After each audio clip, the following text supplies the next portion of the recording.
Olá, família! Estamos juntos novamente, mais um domingo. Espero que tenham passado uma ótima semana, aquecendo os corações. E nós vamos aqui ligar os motores para aquecer os nossos corações, os nossos pensamentos, para podermos praticar tudo aquilo que nós aprendemos, para praticar o Evangelho de Jesus.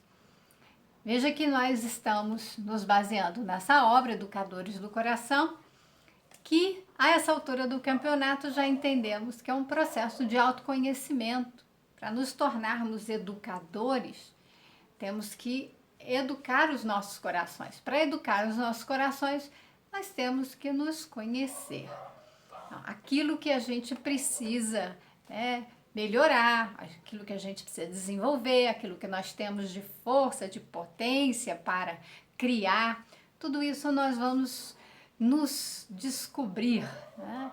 Esses recursos todos para serem aplicados no nosso dia a dia em todas as relações. Porque educar corações não é só educar as crianças. Nós estamos falando para além disso. Estamos falando de todos os corações, significa de todas as pessoas, de todas as idades. Para que no final das contas todos nós possamos nos tornar seres humanos de bem. Veja que nós estamos discutindo no capítulo 3 sobre ingredientes psíquicos. O Walter Marcelos, o nosso autor aqui, ele enfatiza muito essa questão do nosso pensamento, as nossas vibrações, elas são captadas pelas crianças, como elas são captadas por todas as pessoas. Nos nossos relacionamentos, nós afetamos e somos afetados. E ele vai dizer a respeito dos reflexos mentais. Então, ele diz que é da lei divina, então ela é da lei, que nós só podemos dar aquilo que nós realmente possuímos. Não adianta eu querer dar amor se eu não tenho amor em mim. Isso me lembra a passagem bíblica, que está em João, essa passagem está belíssima, só não vou lembrar o capítulo. É um dos primeiros capítulos em que ele se encontra com a samaritana, a mulher samaritana. E é aquela passagem que está também nos outros evangelhos e que ele pede a água para a mulher samaritana e eles têm uma conversa. Jesus diz que ele oferece a água viva, a água que, tendo desta água, jamais sentiremos sede e nós nos tornaremos fonte dessa água. É tão bela essa passagem que nós temos que pensar exatamente nisso. Nós temos, como Jesus falou, que também iríamos fazer o que ele fez e muito mais, quando chegarmos nessas condições de desenvolvermos todas essas potencialidades, porque está tudo em potência em nós, está tudo em semente em nós para ser germinado. Então, nós podemos pensar que o Evangelho sendo essa água viva, e o que é o Evangelho senão os ensinamentos do Cristo acerca das leis divinas? Então, a gente vai absorvendo isso e se tornando uma fonte para dar. Eu só posso dar se eu tenho essa fonte jorrando essa água. Se eu me torno apenas ali aquele que tem o poço seco e que tem sede, que vai recebendo água, e essa água é uma água que não sacia,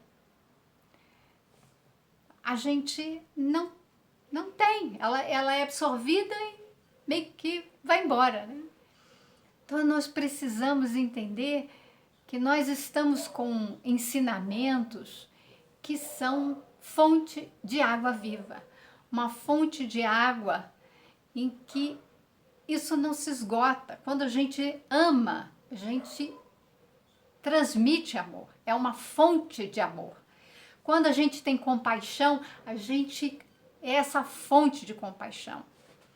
Então, aquilo que nós temos já desenvolvido é um poço cheio que a gente pode distribuir e que jamais seca, jamais acaba. E nós jamais sentiremos sede, estamos repletos. Por isso que é importante amar a si mesmo. Quando eu amo, eu estou repleta de amor e eu sou capaz de oferecer o amor. Então, nós só podemos dar aquilo que temos. É esse que ele coloca, e isso inclui os reflexos mentais, reflexos psíquicos, que estão guardados na mente.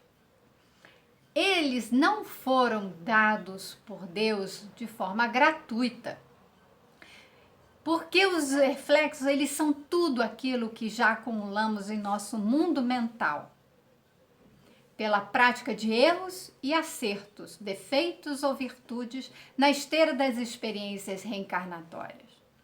Então, o que nós somos hoje é resultado de milênios de experiências na carne, né, reencarnação em reencarnação.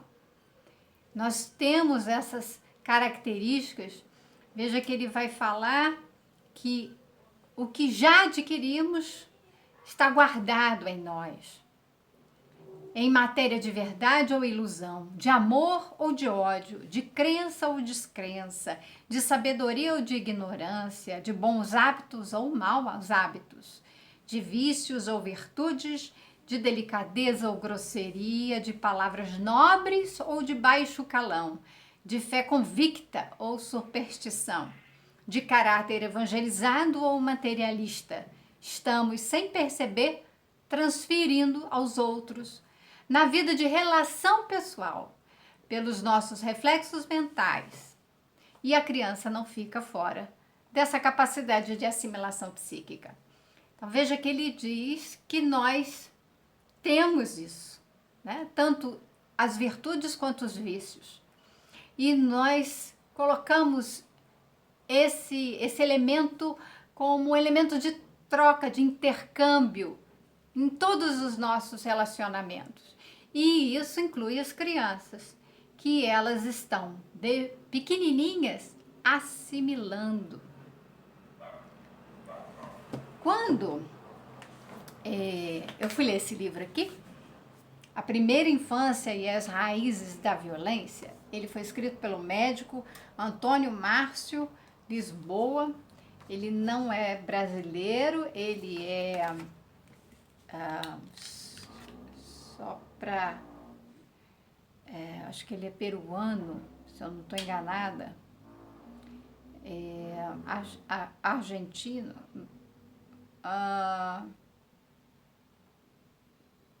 Acho que sim. Depois eu tiro essa dúvida, mas ele morou em Brasília.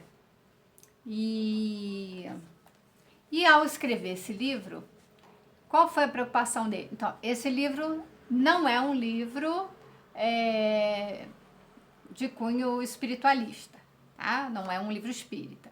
É um livro em que ele fez um estudo a respeito dos primeiros anos da infância como pediatra e a percepção que ele tinha a respeito do surgimento da violência. O tempo todo ele vai mostrar que nós criamos medidas punitivas, nós criamos formas de castigo,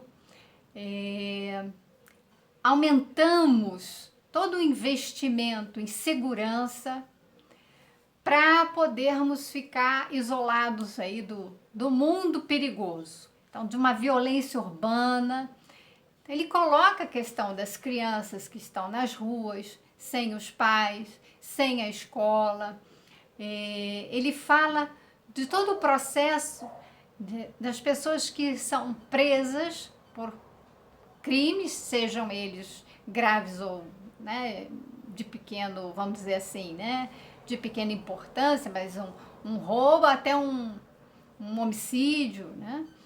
Então, nessa escala, vamos dizer, de uma criança que furta alguma coisa porque ela está com fome e outra que mata porque ela não tem valor à vida e ela quer aquele tênis, ela quer a mesma coisa que todos nós queremos. Elas querem também o celular, elas querem roupas, elas querem, enfim, né? A gente não pode, e aí ele coloca, fazer um olhar como se houvesse ali na pobreza a criminalidade. Há muito mais crimes ocorrendo com dentro da, por exemplo, da política que ele coloca, dentro de em círculos de pessoas que já têm muito dinheiro e pela ganância elas cometem outros crimes para ficarem ainda mais ricas do que na favela com as pessoas pobres. Tá? Ele coloca essa situação para que a gente perceba que há muito preconceito, muita discriminação. Mas o ponto-chave desse livro é que ele destaca a importância da primeira infância. Nesses primeiros 6 anos, 7 anos de vida, e não é por acaso que são 6, 7 anos, a gente sabe que é um ciclo que se fecha esse processo reencarnatório em que o espírito ele está recebendo todas essas impressões, a gente já falou sobre isso. Nesses 7 primeiros anos de vida, ele recebe muito das impressões que vêm do ambiente, então da educação dos pais, e ele chama atenção para que nesse momento a gente invista em afetos, em educação, para que a gente evite essas pessoas se tornarem violentas, se tornarem criminosos no futuro, como adultos ou adolescentes mesmo.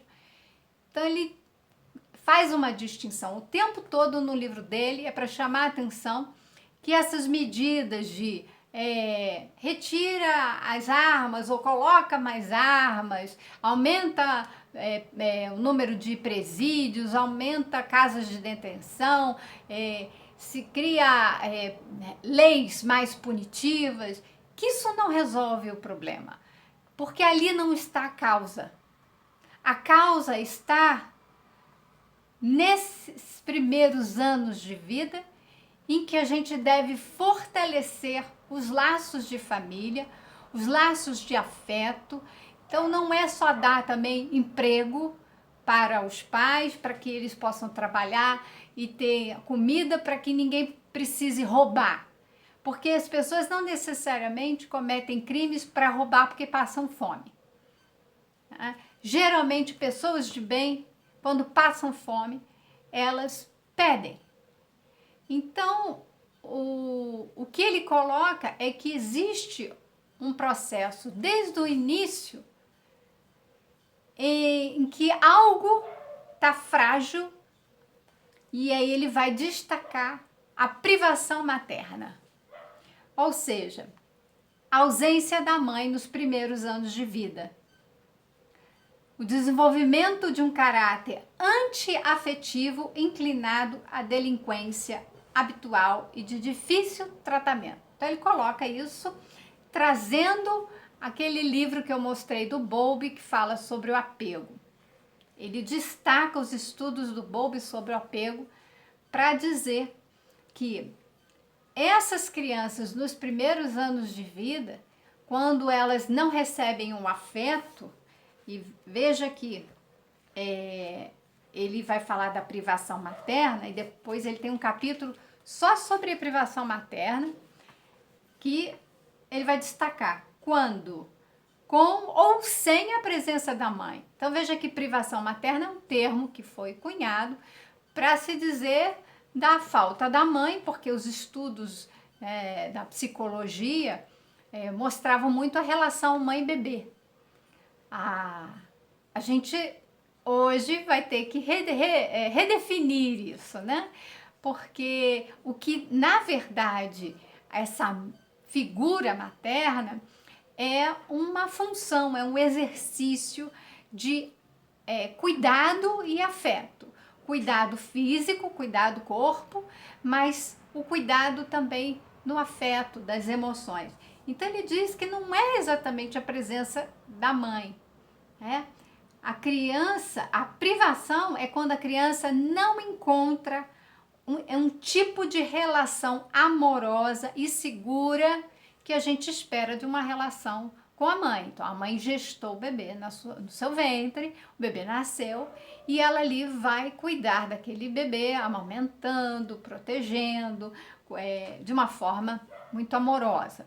A gente sabe que nem todas as mães que geram bebê nos seus ventres, elas têm uma relação amorosa com os seus bebês. Então, é preciso investir antes desse bebê nascer.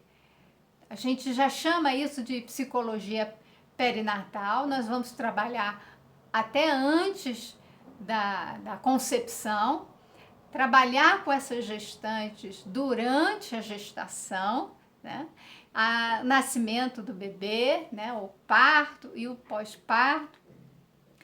Todo esse trabalho de educação, de autoconhecimento, de entendimento do que é a chegada de um bebê, para que a gente possa cuidar do físico e cuidar do espírito, cuidar do campo psíquico, o campo emocional. Então, existem pessoas que, com a ausência da mãe, vão poder assumir esse papel, esse lugar, o lugar de afeto, tratando a criança com carinho. E essas manifestações de privação, elas até podem não existir, né? Ou se existir de uma forma muito branda, que facilmente a criança se recupera. Mas, assim, as pesquisas mostram, pesquisas do campo da psicologia, com René Spitz e o Bowlby, isso foi já há bastante tempo, né, no início aí do século XX, que esses primeiros anos de vida, eles são fundamentais e eles precisam que a gente tenha atenção e invista na questão do que a gente está oferecendo. A gente só dá o que a gente tem. Então, voltando aqui para o nosso texto. A gente só dá o que a gente tem. Então, se nós precisamos dar afeto, nós precisamos dar amor, nós precisamos dar cuidado, tanto físico quanto psíquico, nós precisamos ter esses recursos em nós. Aqueles que vão se tornar ali os responsáveis, e a gente vai até atribuir, né, nessa missão de educar os filhos, as crianças, nós temos que ter consciência disso. Então, nós estamos falando mais, né? Mais do que só ter os recursos. É saber que a gente tem esses recursos e saber usar esses recursos.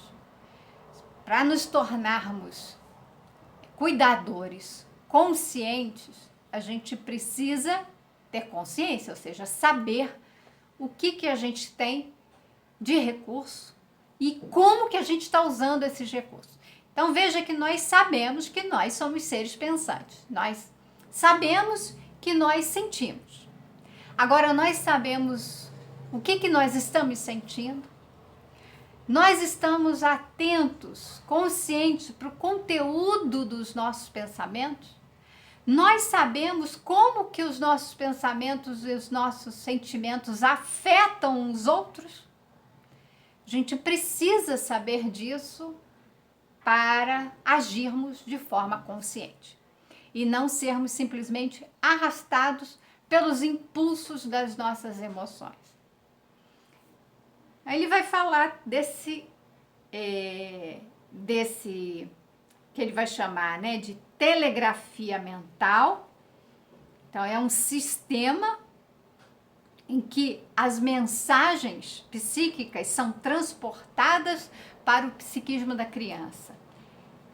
Nesse sistema, né, de telegrafia, Emmanuel fala, né, de uma transferência dos reflexos de uma pessoa. Então ele fala do hábito, é uma esteira de reflexos mentais acumulados, operando constante indução à rotina.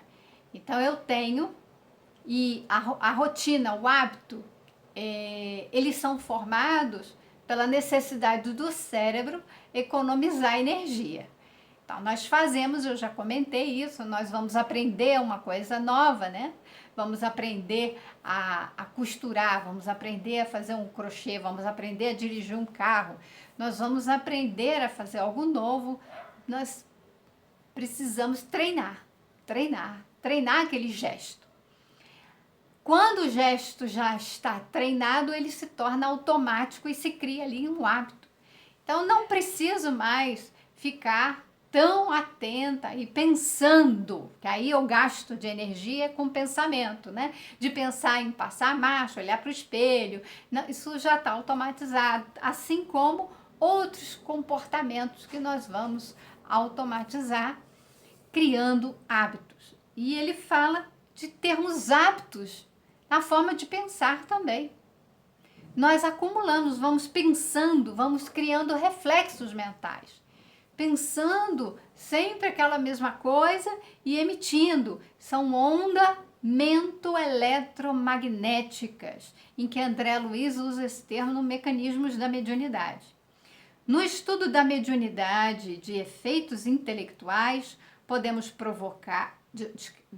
podemos invocar as ocorrências cotidianas para ilustrar nossa conceituação de maneira simples. Basta examinar o hábito como cristalização do reflexo condicionado específico para encontrá-la a cada instante nos próprios encarnados entre si. Então veja aqui, André Luiz explicando essa questão da transmissão das ondas mento-eletromagnéticas, ou seja, que partem da mente, né? E a gente ainda não tem uma definição para que seja a mente, mas a mente, ela não está sediada no cérebro, né? A mente, ela pertence ao espírito e também ela não é o espírito, né? O espírito e mente não é a mesma coisa. Então, nós temos um corpo espiritual, né, que um deles a gente chama corpo mental. Então, existe ali a mente, em que ela vai emitir os pensamentos, o cérebro, ele vai, enquanto instrumento material, ele vai captar e vai acionar ali, enfim, gerar uma ação, ele vai operacionalizar esse pensamento. Então veja que quando ele vai explicar a questão da mediunidade, ele usa da mesma coisa, né? Nós captamos essas vibrações que são efeitos intelectuais, então ondas mento-eletromagnéticas, e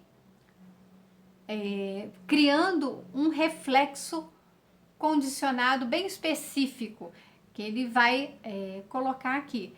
Nós vamos criar esses reflexos psíquicos, esses pensamentos, e eles vão condicionar determinados comportamentos. Eu penso e faço, penso, né? E aquele está sempre conectado ali com os nossos vícios, as nossas virtudes, como a gente já falou, de ter uma fé convicta ou uma superstição, tudo isso que foi guardado ao longo dos milênios. Então, toda a existência desse espírito, ele vai guardando esses elementos e nos nossos pensamentos vão desencadear determinados comportamentos, vão desencadear hábitos. Então, cada hábito nosso, de virtude ou de defeito, é um reflexo condicionado específico. É simples assim. Parece complicado, mas aqui a gente já consegue traduzir. Um hábito que a gente tenha, e inclusive um hábito de pensamento, né?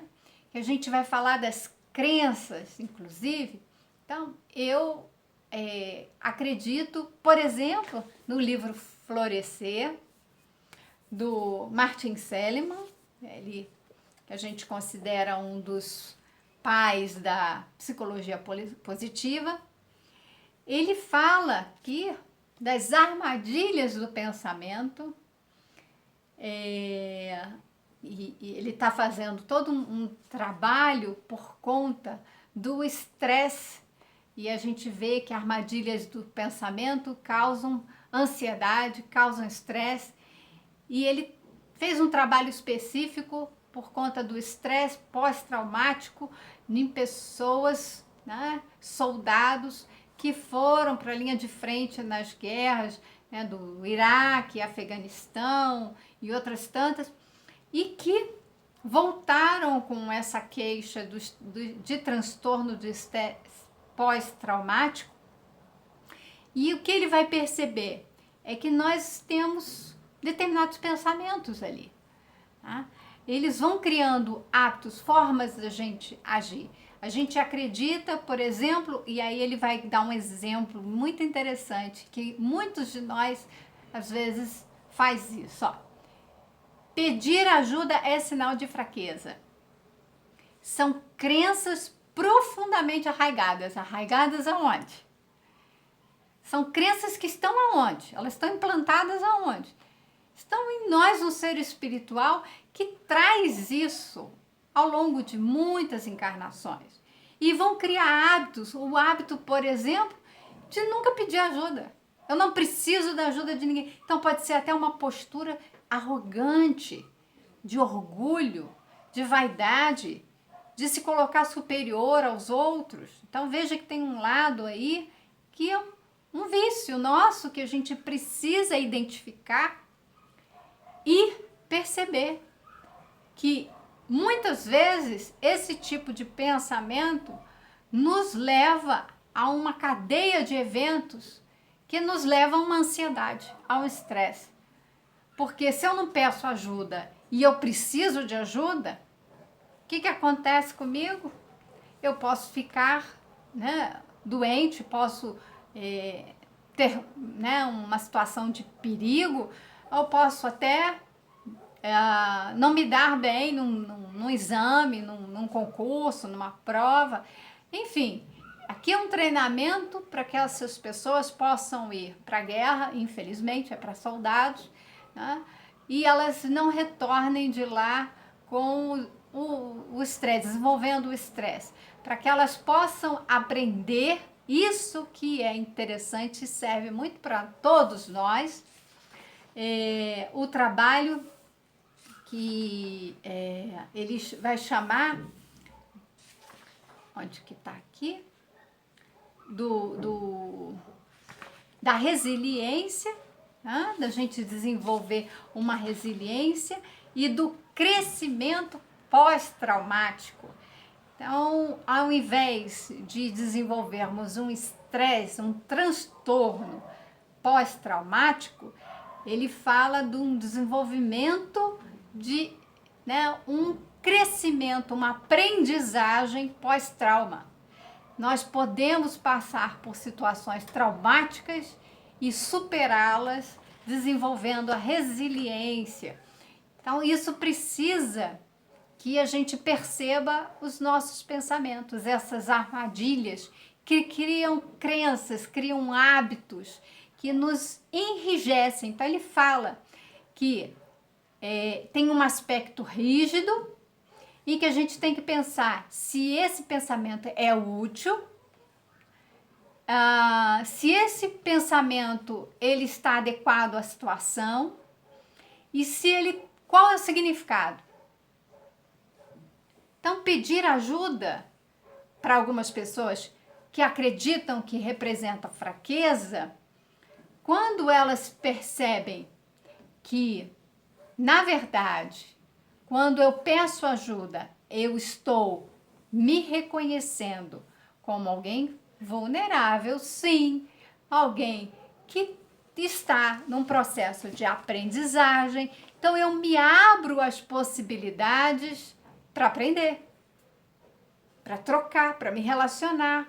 Eu não me fecho, porque esse é um tipo de pensamento que nos deixa numa situação de isolamento, né? Eu não preciso da ajuda de ninguém, eu não preciso de ninguém, eu me isolo e eu acabo tendo que enfrentar todas as minhas dificuldades sozinho. Quando a gente poderia aprender com outras pessoas, outros recursos, aprender a usar esses recursos em benefício próprio, sair daquela situação difícil, desafiadora, ainda mais encorajado, mais fortalecido, percebendo que aquele problema era grande, mas na verdade não era. Então eu via grande, eu estava com uma ideia equivocada, o problema é menor, ele não é tão grave assim e existem formas de manejar. Então veja que é muito interessante a gente perceber que esses pensamentos, eles criam hábitos. Se eu tenho esse tipo de pensamento, eu crio um hábito, por exemplo, de me isolar das pessoas, dizer para as pessoas que eu sou independente, que eu não preciso de nada nem de ninguém, quando na verdade nós estamos aqui para viver em relação, porque nós não sabemos. É muito importante então que a gente exerça aí essa humildade de reconhecer que nós não sabemos tudo, que nós não damos conta de tudo, que nós não somos superiores nem perfeitos. Então, é um grande passo. Então, veja que o hábito, ele fica cristalizado no mundo mental porque ele é o resultado de ações intensamente recapituladas em várias existências pretéritas e que surgem em nossa personalidade na vida atual, no campo do inconsciente automático. Veja que a gente precisa entender isso. A gente age, às vezes de forma impulsiva. Você, mas como, de onde que veio isso? Né? Está no nosso inconsciente. Está tudo lá. Nós não perdemos nada. Tudo que nós vivemos está guardadinho. E às vezes vem, porque o inconsciente, na verdade, ele quer se mostrar, ele quer se tornar consciente. Porque a única forma da gente se transformar é tirando o conteúdo do inconsciente, colocando no consciente para a gente poder, né, sabendo fazer algo. Então, sabendo que aqueles hábitos que eu tenho, eles estão ligados a determinados pensamentos, a determinados comportamentos que eu venho cultivando ao longo de muitos e muitos anos, séculos, milênios, não dá para a gente, vamos dizer assim, né? Querer que de uma hora para outra, ou numa única encarnação, a gente resolva tudo isso. Né? Alguma coisa que foi cultivada ao longo de milênios não vai ser simplesmente resolvida numa única encarnação. Mas se a gente começar tomando consciência, fazendo esse processo de autoconhecimento, a gente já começa a movimentar esses processos. Romper com esses velhos hábitos. E o que isso tem a ver conosco? Porque ações de vícios antigos a gente vai precisar romper. E a gente vai romper isso não é treinando simplesmente bons comportamentos. Quando a gente começa a sufocar, deixar lá no inconsciente aquilo que a gente não quer ver, não quer entrar em contato, mas eu quero treinar bons comportamentos, é como se eu estivesse me maquiando. Eu fico maquiando e criando uma personalidade. Mas aquilo tudo tá ali. Eu preciso que aquilo venha. Eu preciso tomar consciência do que são os meus elementos ali de viciação. O meu orgulho, a vaidade, o egoísmo, tudo isso é que vai precisar aparecer para que eu tenha consciência, para que eu comece a perceber a origem desses pensamentos. Eles têm uma origem. E essa origem, a gente muitas vezes não dá muita atenção. Pensei nisso, acredito nisso, para mim isso aqui é verdade, e aí eu busco soluções exteriores. Eu busco treinamentos de comportamentos. Não pode ficar bonitinho ali no início, treinando, mas se ele não fizer uma mudança autêntica no ser espiritual, é uma maquiagem que a gente lava e vai sair. Então veja que é preciso que a gente tenha persistência, disciplina, coragem resoluta. Significa que nós precisamos investir nesse processo de perceber esses pensamentos em nós que geram esses hábitos, ver o que nós estamos pensando, gerando em termos de reflexos psíquicos, emanando para os outros, o que nós estamos recebendo e termos ali a persistência, disciplina. Eu achei muito bonito uma reflexão que o Haroldo Dutra Dias fez a respeito do Evangelho de João. Tem uma série no canal do Haroldo, no YouTube, de Espiritualidade e Vida, em que ele faz o estudo do Evangelho de João. E é muito bonita essa reflexão em que ele diz que João veio antes, porque João era disciplina, e Jesus veio depois, porque Jesus é espontaneidade. Nós que não temos o amor, aquela fonte de água viva, transbordando de amor e dando, Jesus era espontâneo, ele dava porque ele tinha em abundância, ele tem em abundância e ele nos dá o tempo todo. Nós que não temos, precisamos ter disciplina. Então, João veio antes, porque é preciso a disciplina antes da espontaneidade. Achei esse pensamento sensacional. Nós precisamos da disciplina do pensamento, disciplina das nossas emoções, disciplina das nossas ações, para que nós possamos encher a nossa fonte dessa água viva, ou seja, ter em nós todos esses recursos, saber usar e já adquirindo, né? Com o estudo, a disciplina, o esforço, toda essa condução, olhando para nós mesmos, fazendo esse trabalho de autoconhecimento, vai ser natural. Eu amo, simplesmente quando eu atingir essa fonte de amor plena em mim, vai ser natural, espontâneo, dar amor, distribuir amor. Enquanto nós não tivermos isso tudo em nós, nós vamos precisar agir de forma disciplinada. Nós vamos precisar ter disciplina com aquilo que a gente pensa. A gente vai precisar ter disciplina naquilo que a gente sente. Porque as emoções, elas vêm. São automáticas, nós vamos sentir. Tô com raiva. Agora, se eu não tenho controle do que eu sinto, eu tenho controle do que eu faço com aquilo que eu sinto. Essa é a disciplina.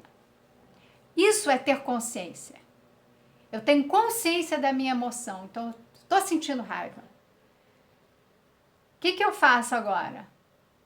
Eu crio mecanismos para identificar essa emoção e tomo consciência sei que eu tô com raiva, mas eu não vou deixar a raiva me controlar. Eu vou controlar o que é que eu vou fazer com aquilo que eu tô sentindo. Veja que eu não consigo controlar a raiva. A raiva eu sinto, mas eu vou controlar o que eu vou pensar e o que eu vou fazer com aquilo que eu estou sentindo.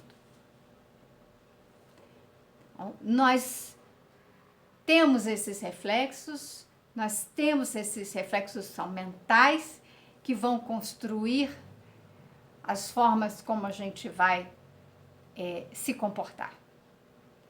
Isso é importante para a gente fazer essa reflexão, começar a perceber o que a gente sente, o que a gente pensa, o que a gente faz. Isso tudo vai ser fundamental para que a gente possa agir com uma criança que a gente quer educar, de modo que haja ali sintonia, de modo que haja essa que a gente fala é sinergia, né?